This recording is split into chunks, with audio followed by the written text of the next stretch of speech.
Hi, I'm Jinjurigo Mbamboa and I am from VSN 1Y3M9A. So for today, I will do the written demonstration about transfer the patient to bed to chair. So today I will identify the patient, the full name, the birth date, and age.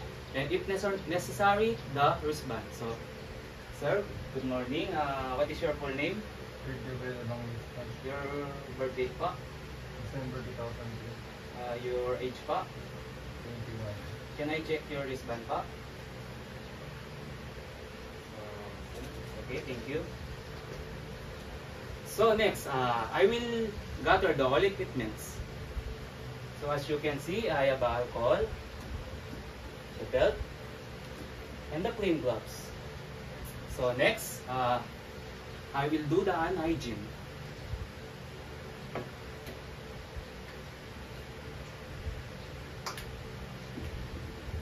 So next, I will wear gloves.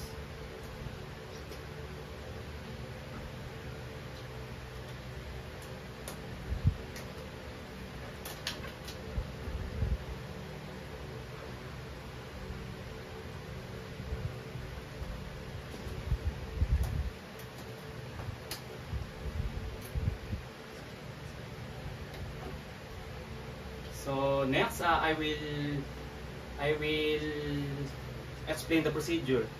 So sir, for today I will transfer you to chair. So next, provide privacy for the safety of the patient.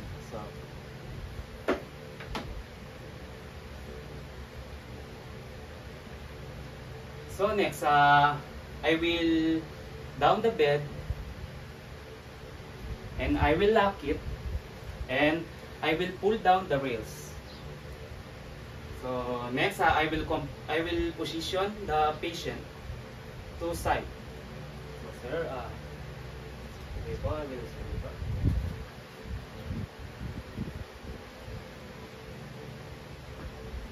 Sir, this po.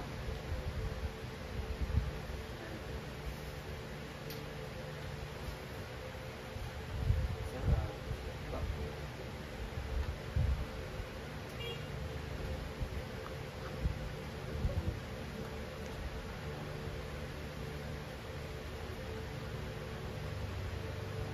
So next, I will get the belt and I will put this to the patient.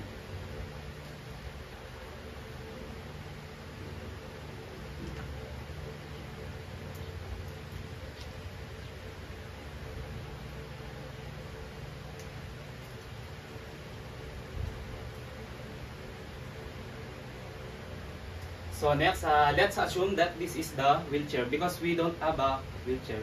So next, I will closest to the bed. And let make it sure to lock the brake.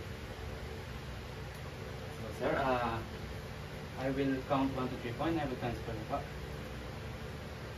1, 2, 3, go. So now, I will down the boots of the wheelchair. In the comfortable position. So next, the next procedure is I will transfer the patient to bed. So next, I will remove the lock of the wheelchair. So sir, I will count 1, 2, 3 pa, and I will transfer you to the bed. So sir, hold me. I will count po. 1, 2, 3, go. So sir, I will remove it. So sir, I will remove the belt.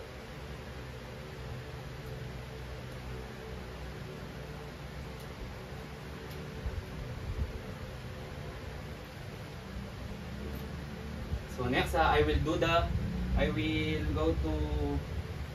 the supine position. So, sir,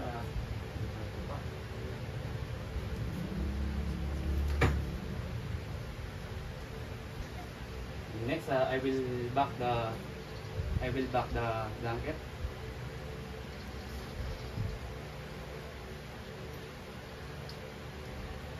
And next, I will up the bed.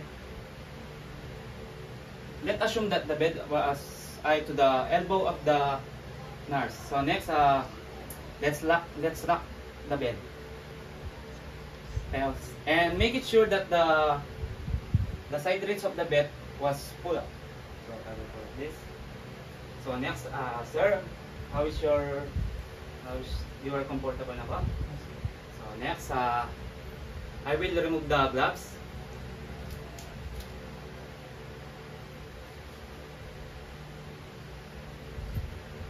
And next, I will do the alcohol.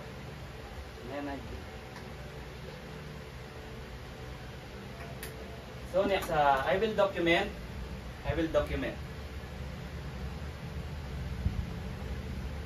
So sir, we're done pa. So it's done. Thank you.